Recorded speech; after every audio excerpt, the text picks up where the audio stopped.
While U.S. soldiers remain outside Ukraine, ready to defend NATO allies, more American military equipment is coming in. The U.S. has pledged another $400 million in military and humanitarian aid to help Ukraine fight for its survival. We are grateful for everything that is there already and that is about to come, and we need more because we are defending our country against a very strong enemy.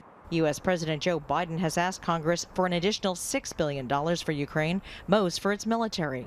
The White House is dismissing Russian President Vladimir Putin's threat that he has put his nuclear forces on alert as the West continues to aid Ukraine. This is really a pattern that we've seen from President Putin through the course of this conflict, which is manufacturing threats that don't exist in order to justify further aggression.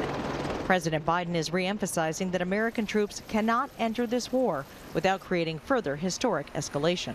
You have two options. Start a third world war, go to war with Russia physically, or two, make sure that a country that acts so contrary to international law ends up paying a price for having done it. Along with severe economic sanctions from the U.S., Canada, and the European Union, big business is beginning to act. Google is now blocking Russia from monetizing state media on its platforms, including apps and YouTube.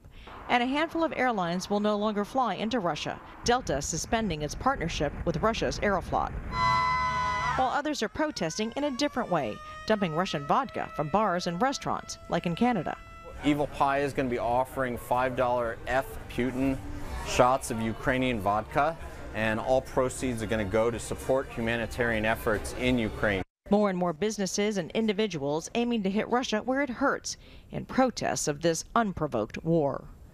Jennifer Johnson, Global News, Washington.